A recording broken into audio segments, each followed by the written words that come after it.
amilase mulai bekerja pada pati. Assalamualaikum warahmatullahi wabarakatuh. Perkenalkan, kami dari kelompok 6 akan membahas tentang karbohidrat, jenis gula, dan ikatan yang ada pada produk pangan sari gandum.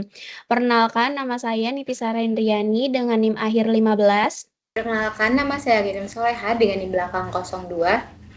Perkenalkan, nama saya Afriani Putri Wulandari dengan NIM belakang 26. Perkenalkan, nama saya Indrajit Prayogo dengan NIM belakang 20. Kami akan mulai menjelaskan tentang apa itu sari gandum. Nah, sari gandum ini bukan hanya sekedar cemilan biasa, karena sari gandum itu merupakan produk biskuit yang terbuat dari campuran bahan seperti tepung gandum, tapioka, susu bubuk, dan juga kelapa parut. Nah, tekstur sari gandum ini tuh padat, agak berpasir, dan juga sering dianggap lebih sehat dibandingkan dengan biskuit manis lainnya. Kenapa bisa begitu? Karena salah satu alasannya adalah komposisi karbohidrat yang ada di dalam sari gandum itu sendiri. Di balik rasa manis dan teksturnya yang renyah, ada karbohidrat kompleks, disakarida, hingga serat tak larut yang semuanya punya efek berbeda di dalam tubuh kita. Oke, baik. Berdasarkan literatur Suryaningsih tahun 2024, ia mengatakan bahwa bahan utama yang digunakan dalam sari gandum itu adalah tepung gandum dan tepung tapioka.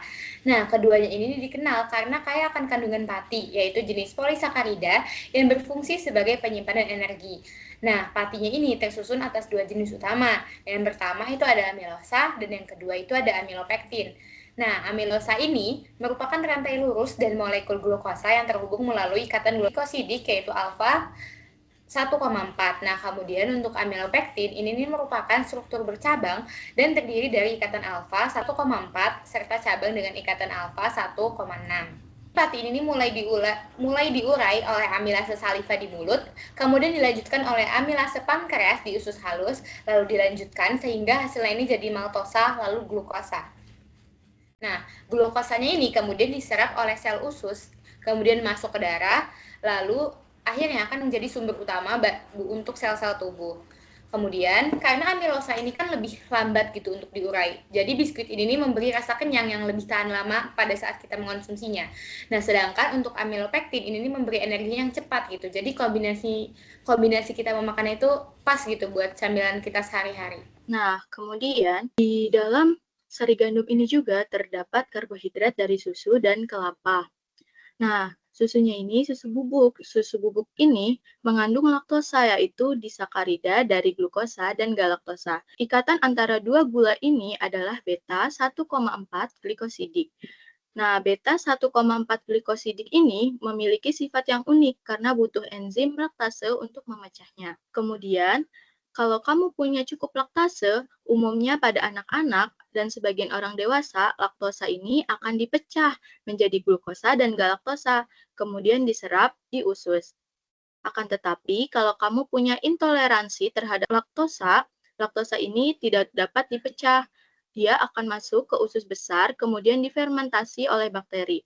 Nantinya akan berdampak mulas, diare ringan, dan perut kembung. Lalu pada kelapa parut mengandung selulosa sejenis serat tak larut.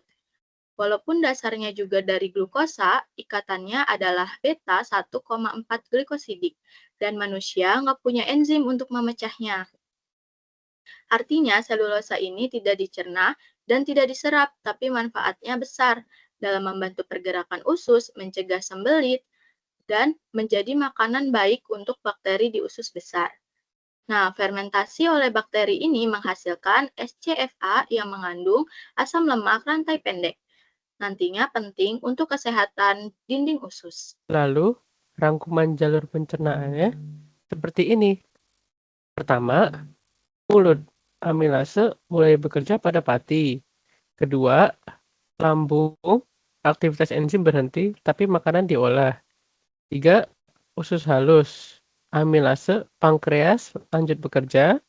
Enzim maltase, laktase, dan sukrase memecah disakarida, glukosa, dan galaktosa diserap lewat transport aktif. Sementara itu, serat dari kelapa tetap melewati usus besar berkontribusi pada mikrobiota dan pembuangan. Jadi, meskipun sari gandum kelihatannya sederhana, sebenarnya ia terdiri dari beragam jenis karbohidrat, masing-masing dengan struktur dan efek pencernaan yang berbeda. Inilah alasan kenapa biskuit ini bisa mengenyangkan dan memberi energi dan juga bantu sistem pencernaan. Baiklah, demikian presentasi dari kelompok 6. Kurang lebihnya mohon maaf. Assalamualaikum warahmatullahi wabarakatuh.